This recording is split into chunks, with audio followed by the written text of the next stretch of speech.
From Daily Trust News Center, this is the News Hour. On News Hour tonight, National Assembly approves autonomy for local government and state judiciary, rejects immunity for presiding officers. APC governors say no shift in National Convention date. 2 undergraduate students remanded in prison. And on the foreign scene, International Criminal Court to launch probe into possible war crimes in Ukraine as Russia assault continues. Hello and welcome to Trust TV News Hour. I am Ibrahim Yusuf. Now the news in full. The stage is set for a new amended Nigerian constitution as the Senate approves financial autonomy for states, judiciary, legislature and local governments in the country. The approval came on Tuesday during voting on the report of the Senate Committee on the review of the 1999 Constitution. The report. Lawmakers at the upper legislative chamber voting on the Constitution Amendment report approved the much-awaited financial autonomy for local government areas, which analysts believe may help bring good governance to the grassroots. It also voted in favor of financial autonomy for the judiciary, which is believed will help in the advancement of justice. Number 37, Mr. President, is affirmative action for women in political party administration, setting aside 35% of executive for at all levels for women. Bill number 38, Mr. President, is indigenous rights, and this seeks to alter the provisions of Section 31 and 318 of the Constitution. Mr. President, Bill number 39 is the power to enforce compliance of remittance of accruals into the Federation account and review of the federal allocation formula. Mr. President, Bill number 40 deals with the independence of certain bodies. Mr. President, Bill number 41 deals with the removal of the transitional lawmaking powers of the executive. We cannot be in transition in perpetuity. The first bill we'll vote on is Bill number 1, 2022, Local Government Financial Autonomy. We can vote now. Yes, 2 no, abstain 1, total 93. Everybody has voted. And this bill is also passed. Senators, however, rejected a number of bills. This includes pensions for presiding officers of the legislature, bills to override presidential vetoes in constitutional alteration, and to override ordinary money bills. The bill for special seats for women in the National and State Houses of Assembly also fell short of the required two-thirds majority. In addition, the Senate also rejected bills for an act to alter the provision of the Constitution to provide for affirmative action for women in political party administration.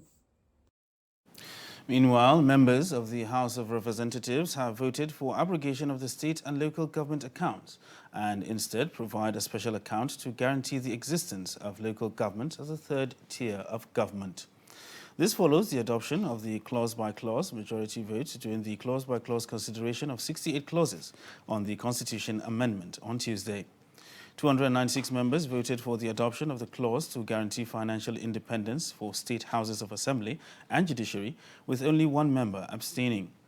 The House of Representatives also concurs with the Senate by voting against the provision to move value-added tax to exclusive legislative from concurrent legislative list. Similarly, the House of Representatives has voted against expanding immunity to the legislative and judicial arms of the government.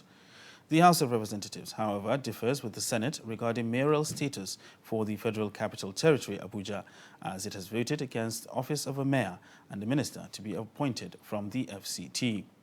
245 members voted for the provision of the office of the mayor for the FCT during voting on the 68 clauses, failing to meet the two-thirds requirement. And right now, Sanusi Musa is a private legal practitioner, and he joins us to discuss the consideration of constitutional amendments by the National Assembly. You're welcome. Thank you very much. All right. Yeah. So the senators and members of the House of Representatives approve autonomy. for local government councils and state judiciary. All right. So as a lawyer, what is your initial reaction to this development in view of the recent Supreme Court judgment voiding Executive Order 10? Well, I think, one, on the issue of the judiciary, I think is a good thing. But I think the Nigerians also must now hold the judiciary accountable, more especially at the state level, because you find out that all this issue of delay of cases, I mean, because the people are more concerned about what happened at the state assemblies or the National Assembly and the president, they don't really pay attention to how some of our judges do their work, more especially at the state level. I'm saying at the state level because we know that at the federal level, the federal high court, the National Industrial Court, and also the FCT High Court, you can see that there is some, because lawyers act as like a check. But you find out that in some of the states, I think much need to be done for the judges to understand the responsibility on them to ensure the speedy dispensation of the system. As for the issue of the local government, for the proponent of the, what do I call it, independence of the local government is something good. But for me, I think I have a different view. Okay. A different view in the sense that I don't think, in my understanding of what federal system will have, that a federal constitution will have to be providing on how to run a local government. You said, from the name, you said local. Okay. So how does it become a problem of a federal constitution, how the people of Kunchi local government decide to govern themselves? Okay. These are issues that should be purely left to the federating units to decide how they want their local government. Okay. If in Kano State, the local government, what they want is for the traditional institution to be their leaders, so be it. If those in Akwa Ibom want to have a situation whereby they elect some people, so be it. But having it in the constitution, you can see now the contradiction. Now, the people of Kunchi local government want to change the name of their local government because they don't like the name Kunchi. And now you have to now take it to Akwa Ibom, to Lagos, to Anambra, for a state assembly to approve for them to change their name. For what? I mean, it's just that we have a kind of a system that is confusing in the sense that, but I think this has to do with our federal system, whereby all this has to do with the issue of allocation resources from the federal government. Because if let's say if the federating units that are contributing system to the center, then we would not have that. Because so as far as I'm concerned, the system of the local government, for me, should be removed from the constitution. Entirely? Yes. Let the federating units, let each state decide how they want to run their local government. Okay. That's from, because we don't need to have a third tier of government in the constitution. Okay. Because, I mean, it's just, duplication of things which you really don't need. Actually, that's my own understanding of it. That's my own view. All right. Yeah. All right. Well, let's go with the current view. Yes. As it is right now. Okay. Let's say that now that local governments have been given autonomy, as it were. Let's go beyond what is written on paper. Yes. In reality, can local governments truly be autonomous? They can be, but the issue is from 1999, when we have this democracy, I think we have allowed the system to be bastardized in such a way that even if you give them the autonomy, like I'm aware of many states that the state have to come with an aid for them to be able to pay salaries. Okay. Because you have a situation whereby, because we see money coming, then we elect people that don't even understand what is the meaning of governance as people at the helms of the affairs of the local government. Okay. All what they do is just to employ people. You know, recently it was only in Kaduna in his first time that he was able to trim down the number of the workers in the local government, that not more than 200, I think, or 300 in each local government. Okay. Because what I'm foreseeing is you will have a situation, some of the local government may not even be able to pay the salaries of the workers. Because some of them, truly, what are they contributing? Are they generating anything? They are not. Okay. So these are the issues. But I think if there is a way out, if we take up the challenge, our responsible people come forward to show interest in running the affairs of the local government, then we have people that will come and ginger the societies to become productive, and they generate some revenues on how they do things. Maybe we'll see some changes there. But I know that the responsibility of the local government, even paying the salaries of the primary school teachers alone, you know, you find out that the money is too much, and maybe what is given to them from the state in some of the local government may not be enough to do that. So thank you very much for those insights. Yeah. There, all right, so that's Sanusi Musa there, giving us his own insights when it comes to constitutional amendment that was actually being done right now. So moving on to other stories, the Nigerian Senate has received a letter from the President Muhammadu Buhari seeking an amendment of Section 84, subsection 12 in the 2022 Electoral Act.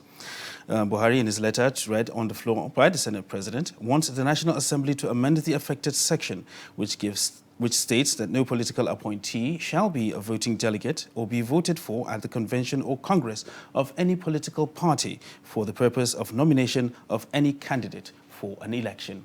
The report. President Muhammadu Buhari noted that the amendment of Section 84, subsection 12 of the Electoral Act is necessary as the clause constitutes a fundamental defect and leads to disenfranchisement of political office holders.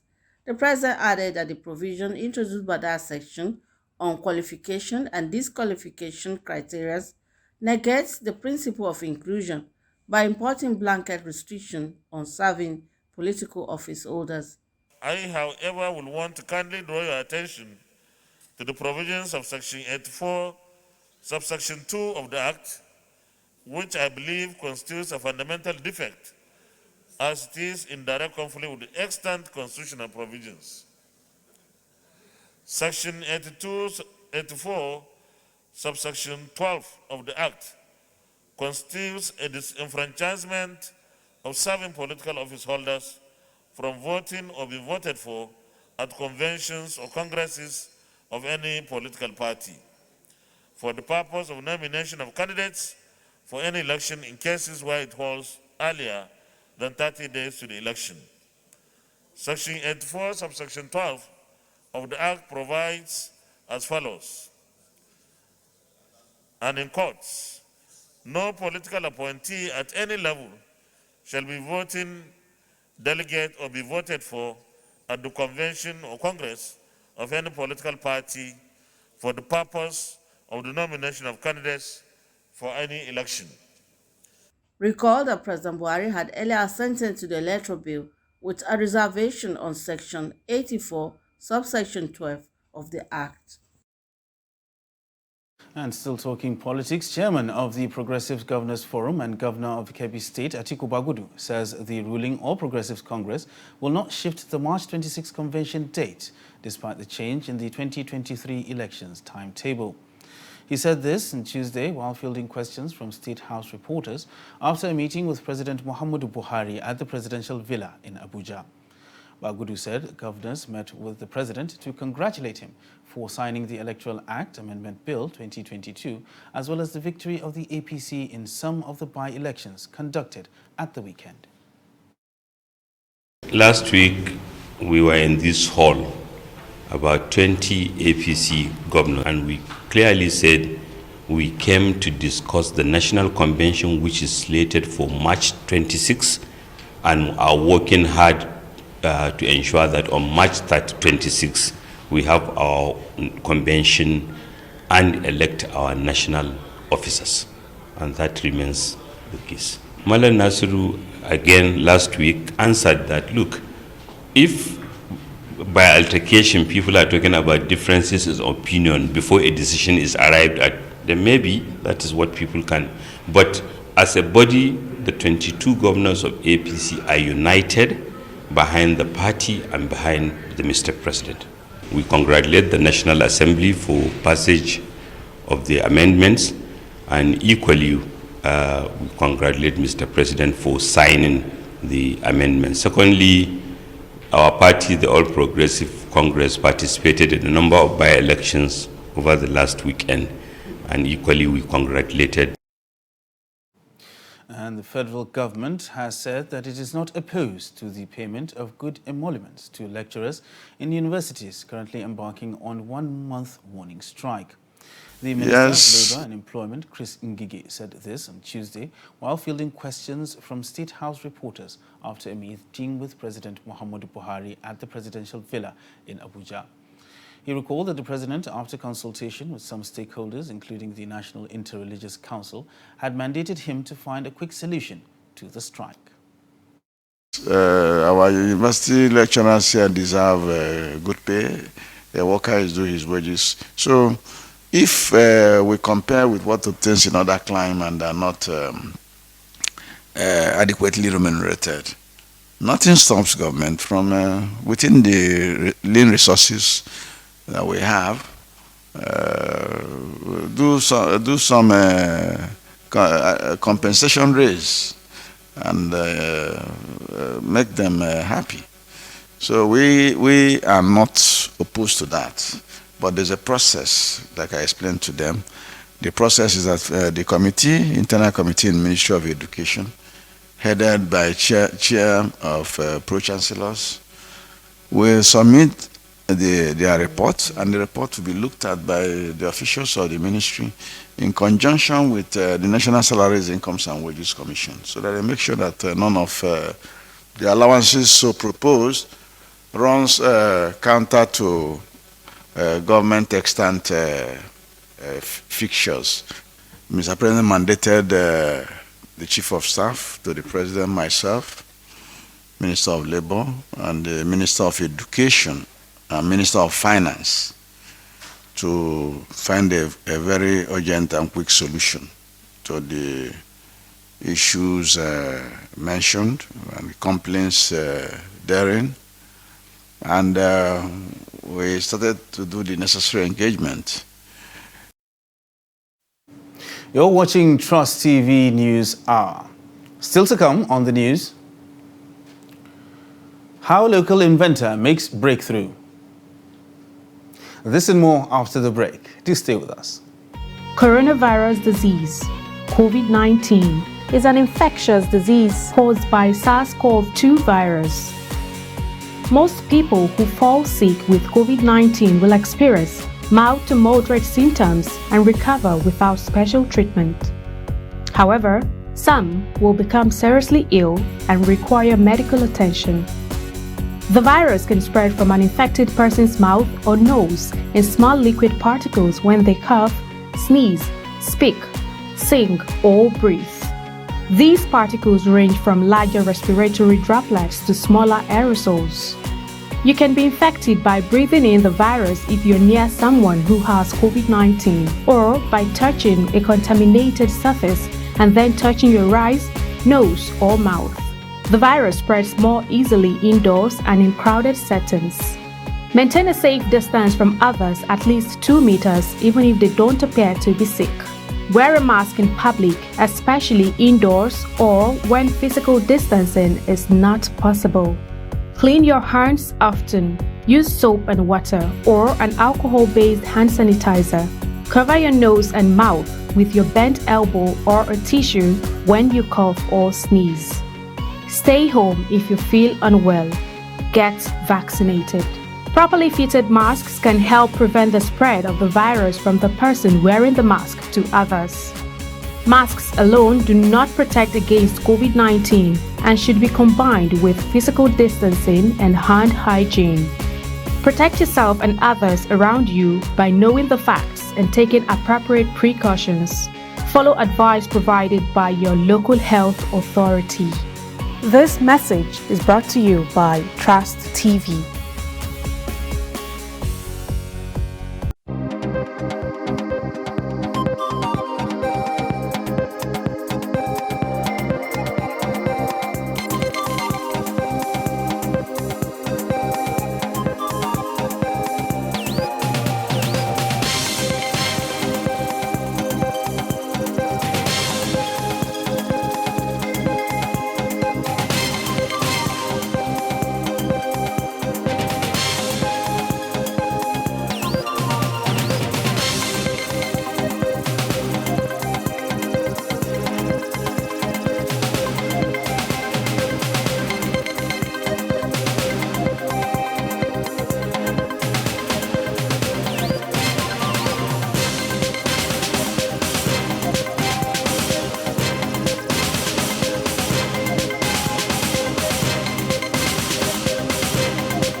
Welcome back.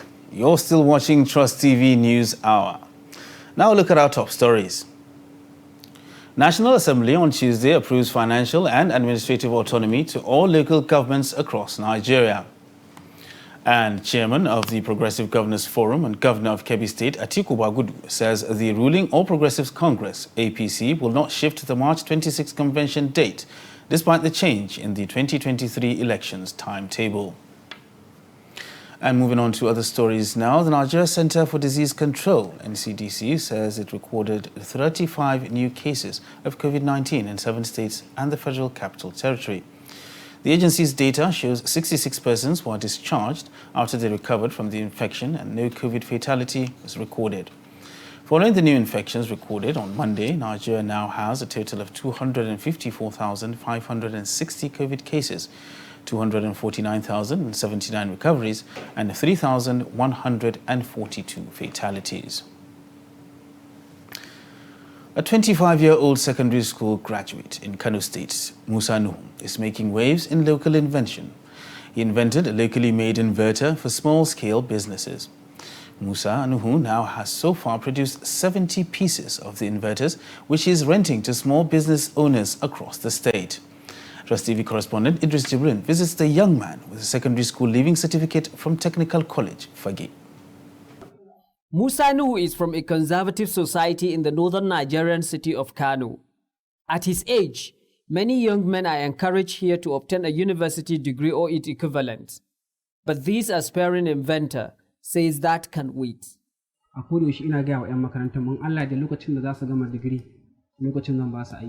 You see, right from my secondary school, I conceived the idea of becoming self-employed. I do tell my friends that by the time they will finish their degree, I shall be there to employ them in my company. This is why it is important for me to have a business at hand so that I can be able to have a better education thereafter.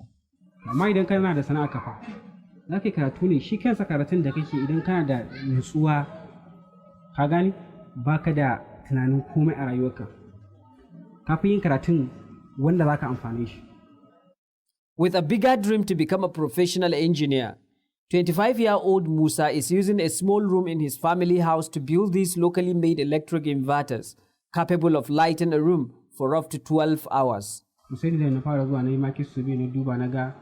I started with surveying the market to know what I should use and what the people need. Therefore, I identified and started getting all the necessary materials, and here I am today.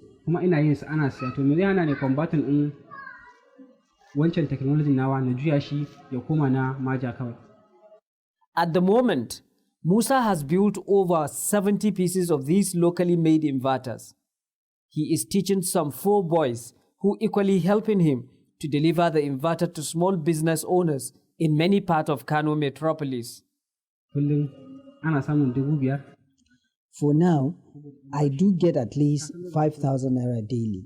But when I started, I was having only 6 inverters, but today you can see what I have, and it's actually working for me. For now, this local engineer says the business of renting out these inverters is paying off, and that the plan is to have at least 500 pieces of it by the end of 2022. Idris Jibrin, Trust TV News, Kano. Now, Panteka Market in Kaduna is a center of attraction for youth with skills to unleash their God-given talent. The market provides job opportunities for over 5,000 youth who become self-reliant.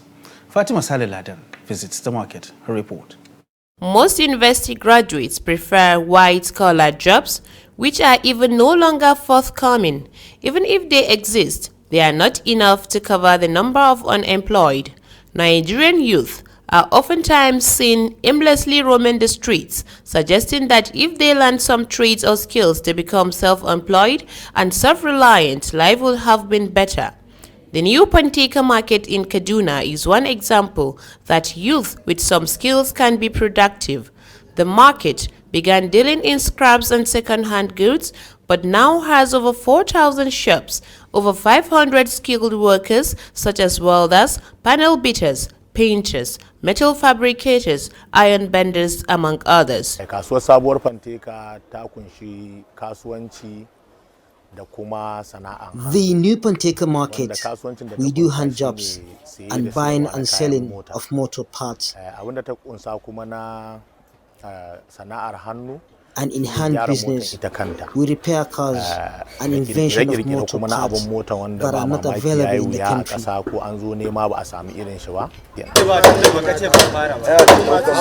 Some youth who work to earn a living in the market say, though they are educated, the market is a place for them. There are a lot of people who are educated without a job.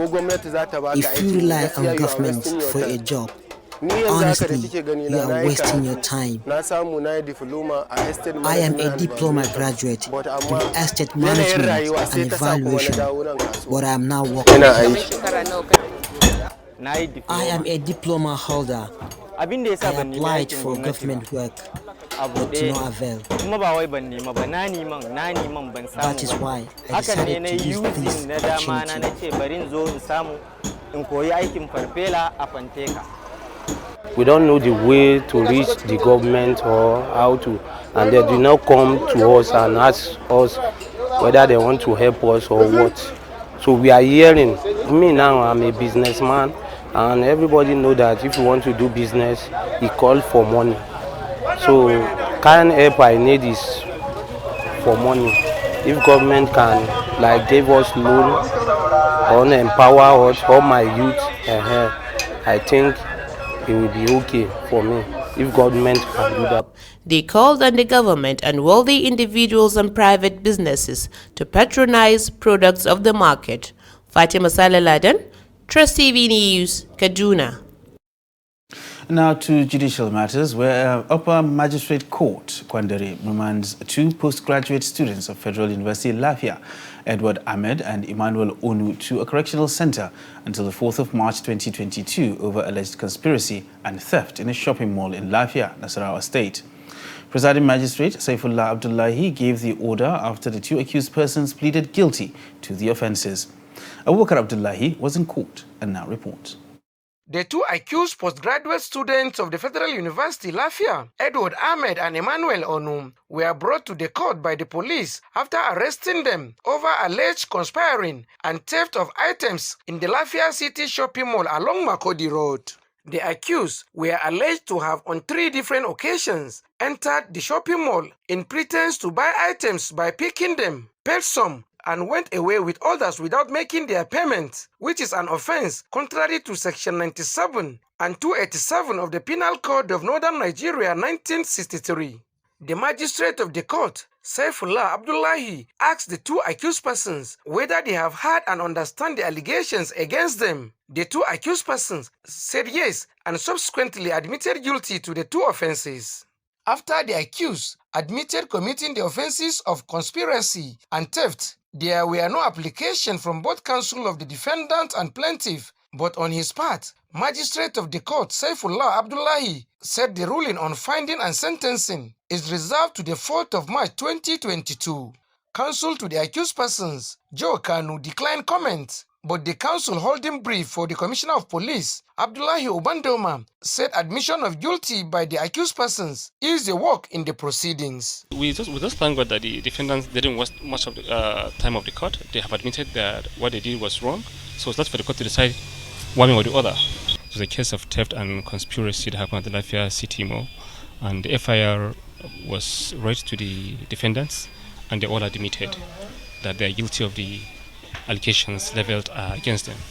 So, consequent upon this, the court reserved ruling for sentencing, for conviction and sentencing of the defendants. The Criminal Procedure Court has defined what the court should do, so we left for the court to decide that.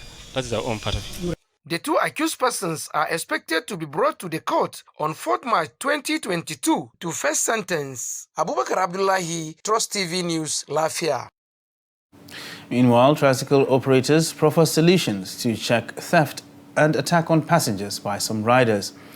The restriction on commercial tricycle operators in Jos, the Plateau State capital, to check cases of attacks on passengers, robbing them of their money, phones and other valuables, is yielding results. Many passengers have complained of being victims of this, while some have been injured several times in the process of being robbed. This and more has made the government to place restrictions on the operations of the tricycle riders to operate only from 6 a.m. to 6 p.m. daily. Most passengers told Trust TV the measure is working. That thing have reduced completely to a drastic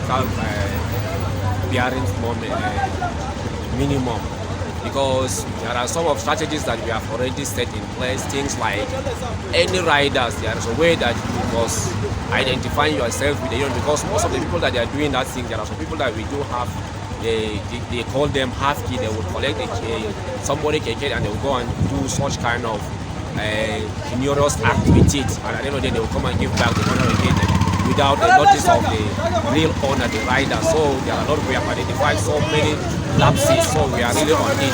It is not all of us. There's wicked people among us. Especially if you want to enter KK, be very careful and look at the place that you are entering KK, especially around British or railway. So people are used to snatch people material for that. So you have to be very careful when you enter KK. The problem we are having with people that snatch handsets and pause for passengers is those people that don't want to register with us. You can see like two people inside KK, one plus the driver and the other person. Everybody that saw that one, they are not clean. But if you are clean, you know yourself, you come and register with us at the park. But some people, they don't want to register with us, they are on their own. And at times, passenger will call them to come and enter KK, and they will not be. They will go and enter one chance for roads. Then they will snatch their handset and everything, and they will still come here and be explaining it to us. So if you otherwise you come and enter KK for park, in case you forget something or something happened to you, you know how to trace that person. We have listened to all the tricycle operators, and some of the passengers have said regarding the menace of some of the riders snatching people's valuables and attacking them. All they said was that those perpetrating this evil are not registered members of tricycle operators, and people are advised to be careful and check the kind of tricycle they bought to wherever they are going to. And who knows, should measures be taken by passengers and the menace reduces, the governor may wish to review the tricycle operation time, which people are already clamoring for that is too early, because businesses usually kickstart at that time and many people will be rushing from town to their destination. Dixon Adama, Trust TV News, Jos. President Muhammadu Buhari has underscored the need to look beyond military and security agencies for lasting solutions to challenges of insecurity across the country. The president said this on Tuesday in Abuja in an address at the opening ceremony of Alumni Association of National Defense College. The report. Buhari, who urged Nigerians to get more interested in working with security agencies to tackle myriad challenges facing the country, extolled the courage and bravery displayed by security agencies and service chiefs in promoting peace and order. The president said more could be achieved in bringing law and order to various parts of the country with full cooperation of citizens. No nation can survive in a highly competitive, strategic, and globalized environment if it cannot secure itself and create the necessary atmosphere for investors to comfortably visit the country and partake in its economic activities.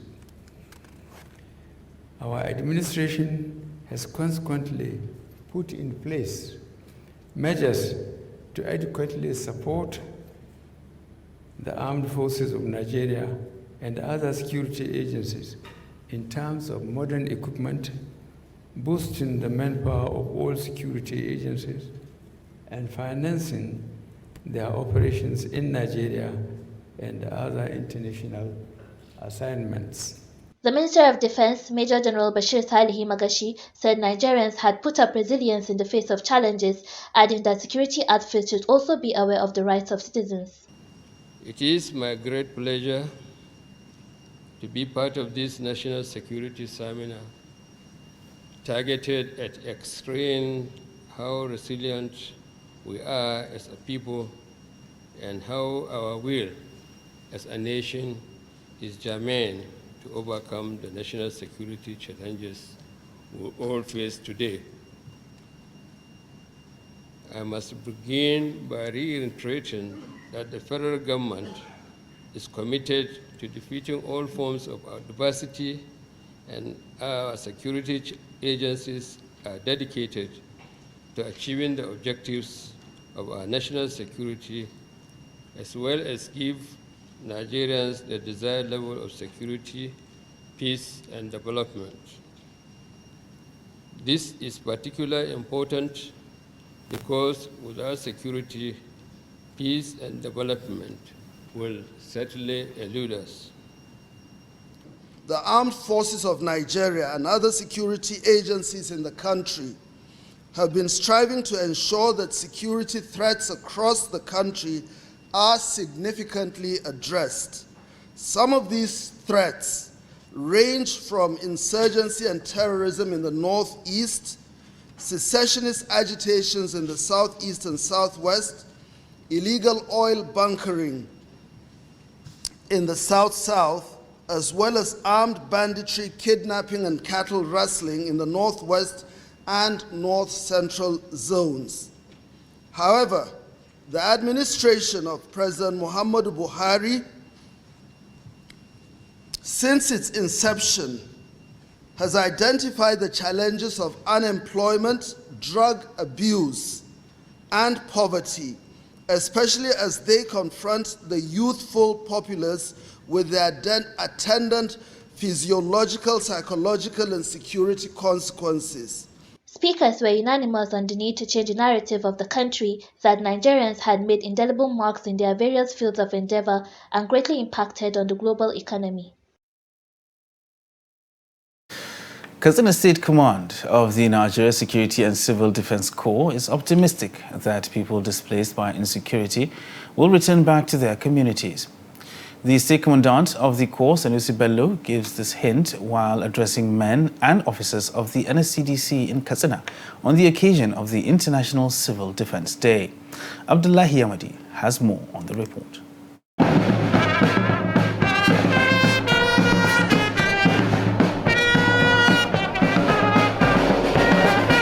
The Civil Defense Commandant said reintegrating the displaced persons will be done side by side with rebuilding their capacity and resilience to have a more meaningful life.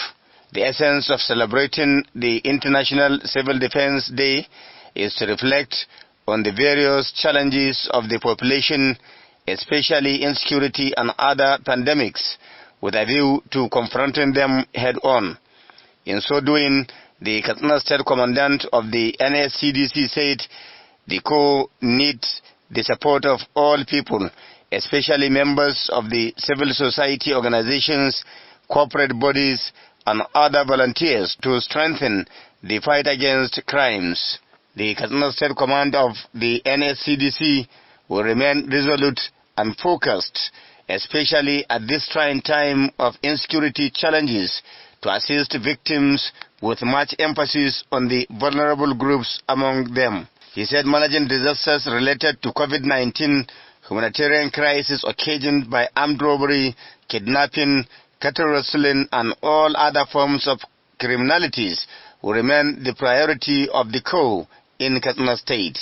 The Commandant, while commending the federal and state governments, appeals to the people of Katsina State to support the command with logistics to enable it discharge its constitutional responsibilities effectively and efficiently. Like host of our security organization, the civil defense is faced with challenges of managing those crises, which it has since been doing diligently despite numerous challenges.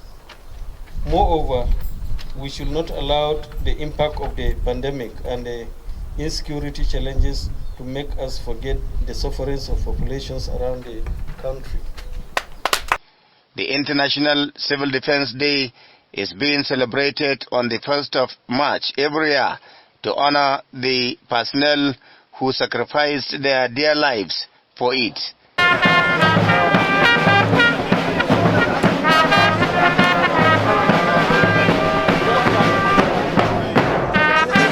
Abdullahi Ismayamadi, Trust Television News, Katsina.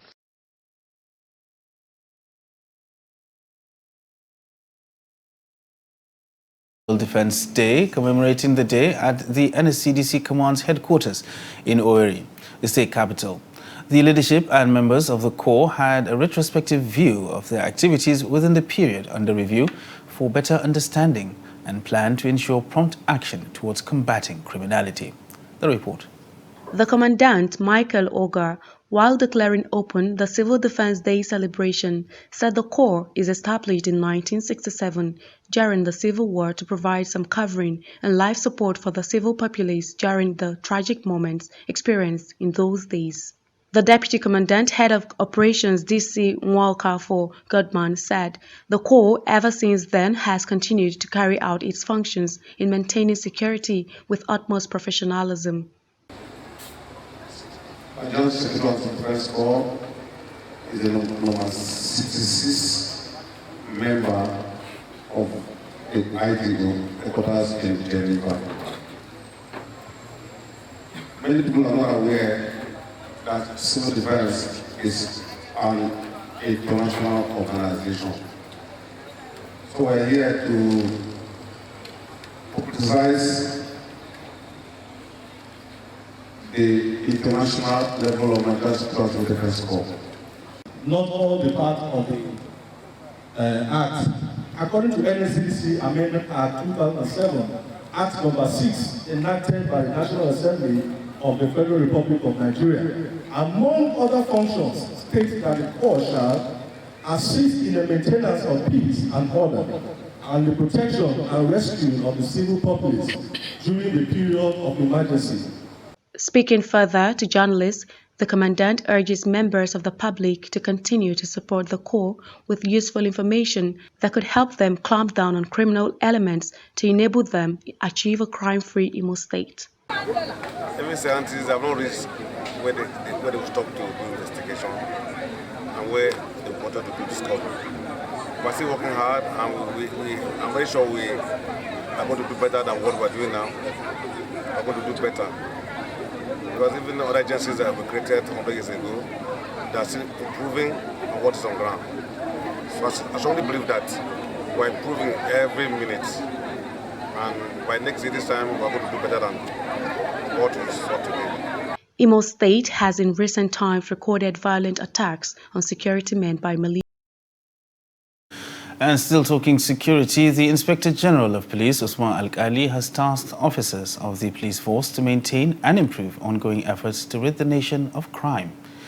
IGP Alkali, who made the call during a duty tour at the Federal Capital Territory Command of the force, also charged the officers to improve relations and cultivate the culture of partnering with members of the public to improve crime prevention. He, however, warned that the force under his leadership will deal decisively with officers found to be malicious and unprofessional in their acts.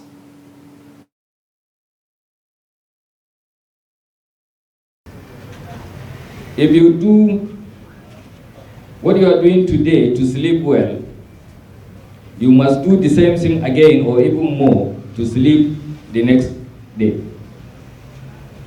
There has never been a time the police will go to sleep just because it has recorded successes or it has achieved success. This is a job that can give you heaven and it can also give you hell. If you do it well, you will be rewarded and you will get your reward not even from heaven, and not only from here, you can even get it from heaven. But if you do it bad, you will see the consequences from here and you will go to hell again. The job of policing belongs to everybody. We need all to come together, collaborate, synergize, cooperate, and do policing. And the police as a lead agency must explore that aspect of partnering with people. The space is wide. There is no need for rivalry. There is no need to or to outsmart another. The agencies must come together and do their best. In compliance with the Inspector General of Police vision and mission, the FCT Command has been able to develop and implement operational policies and strategies targeted to combat crime and criminality, as is evidence in our modest achievements enumerated as follows. 1. Recovery of arms and ammunition. Rescue of University of Abuja lecturers. Arrest of kidnappers. Arrest of Boko Haram suspects. The arrest of 162 armed robbery bandits from terrorist suspects. On behalf of the officers and men, I wish to thank the Inspector General of Police for finding time to visit the command, despite your highly busy schedule, and equally affirm the unloyal loyalty, dedication, commitment, and unflinching effort to bring crime and criminality to the barest level within the territory. You're still watching Trust TV News Hour. The news continues after this break. Stay with us. This is Trust TV, documenting the Nigerian story.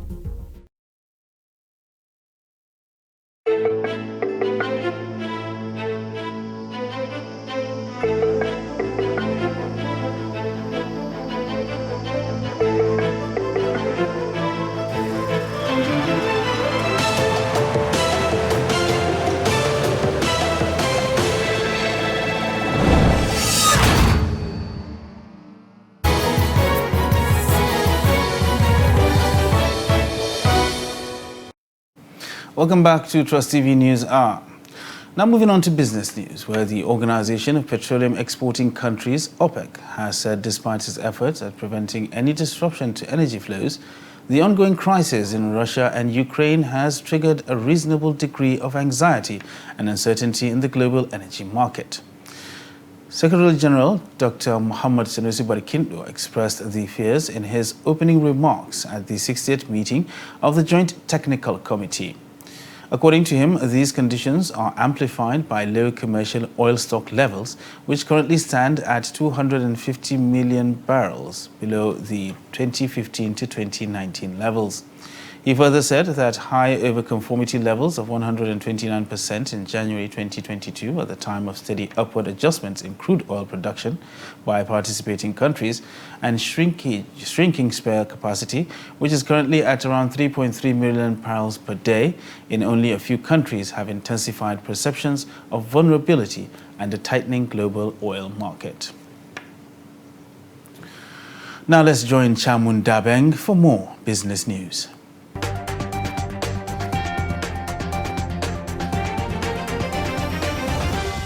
President Muhammadu Buhari has asked the Senate to confirm the appointment of 2 new members of the Monetary Policy Committee (MPC) of the Central Bank of Nigeria (CBN) and approve the reappointment of 5 members. The request by the President was contained in a letter read by Senate President Ahmed Lawan on the floor of the Upper Legislative Chamber on Tuesday. The President based his request on Section 5, Subsection 4 of the CBN Act.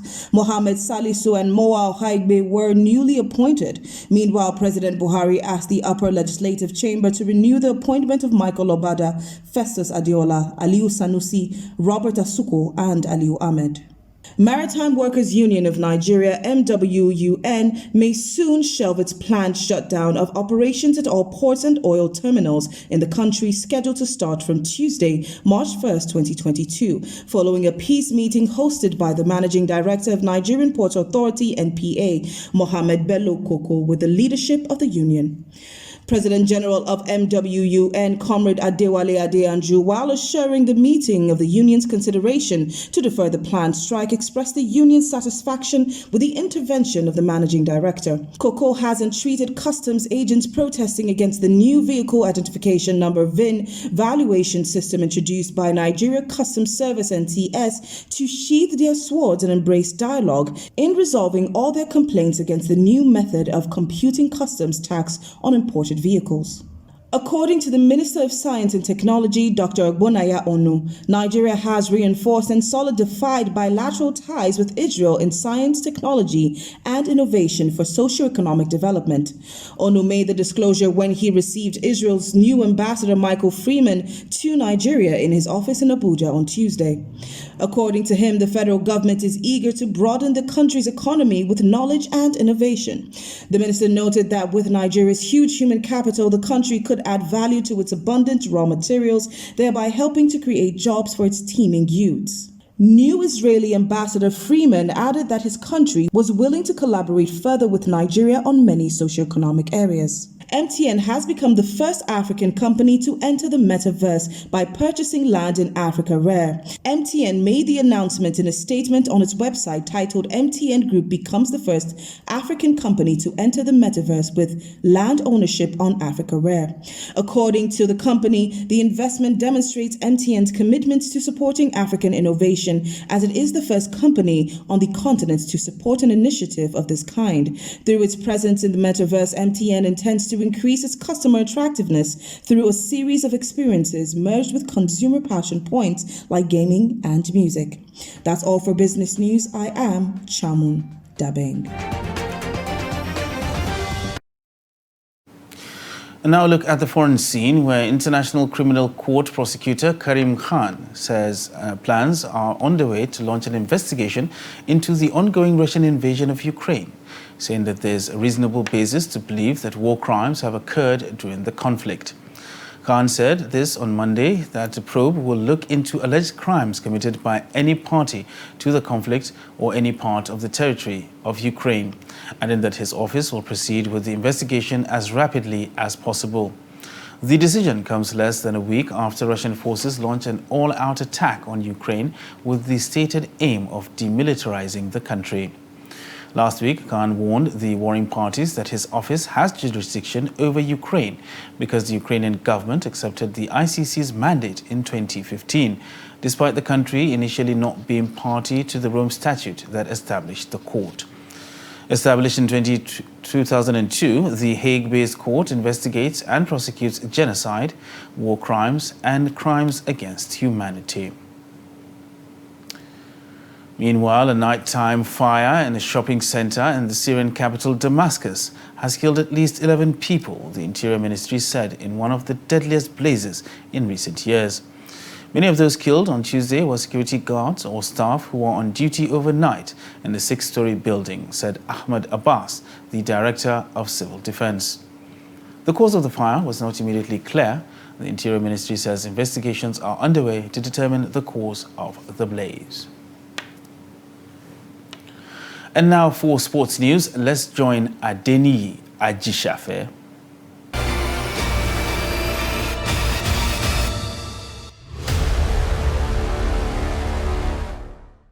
Committee on 58th anniversary of late football legend Teslim Tonda Balogun paid a courtesy visit to Honorable Minister of Mines and Steel Development, Architect Olamilekun Adegbite, to formally inform him about the 58th anniversary coming up in July 2022 in commemoration of the foremost footballer. Chairman Teslim Balogun 58th anniversary, Dr. Rafiu Ladipo, appreciates the minister for accepting to be chairman of the opening ceremony. What I've seen here this morning is very encouraging, and if other ministers, other government officials do say, we will move forward. Thank you very much. Thank you so much, sir. Having said this committee, Teslim Tonda Balogun 58th anniversary. Every one of us who was opportune to follow football for a period of time or still following football. I'm not talking of those of them that are Manchester United. Manchester United. But when you talk of Nigeria's football, the most important, the foremost footballer Nigeria ever produced was Thunder Teslim Balogun. Minister of Mines and Steel Development, while welcoming the committee, calls on Nigerians to see sport as a tool to fight social vices and reduce poverty, and also focus on more age-grade competitions to discover more stars like late Thunder Balogun. This is a challenge to the administrators of our football these days, to get things right. We need to go back to that period where we can pick, talent from the younger age, and then we can bring people like Rashidi Yakini again, Amokachi and all that. That was the glorious days of football, And I mean, I visited a few countries, even before I came to government, visited a few countries, and Nigerians were recognized more than Amokachi.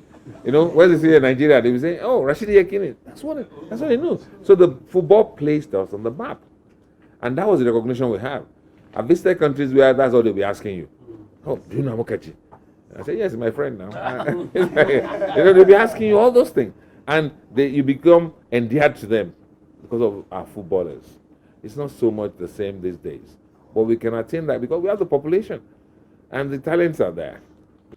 Nigerian Football Federation General Secretary Mohammed Sanusi says Nigeria Football Federation, under the leadership of Amaju Pinnick, welcomed the idea of celebrating late legend of Nigerian football, as the federation will give maximum support to the event. When you sent letter to the president of the Nigeria Football Federation, Mr. Amaju Melvin Pinnick,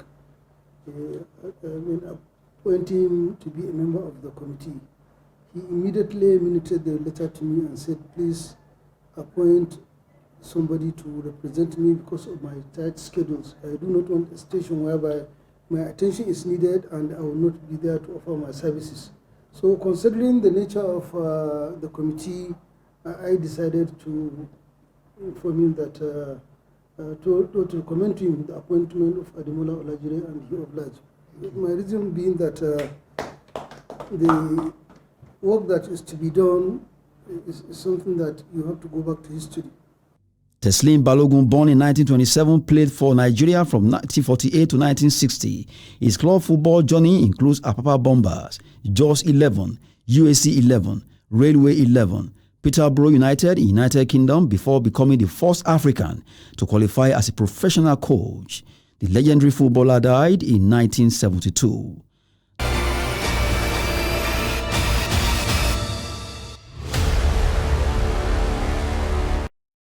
And that concludes Trust TV News Hour for tonight. Don't forget, you can subscribe and follow us across all our social media platforms. I am Ibrahim Yusuf. Thanks for staying with us.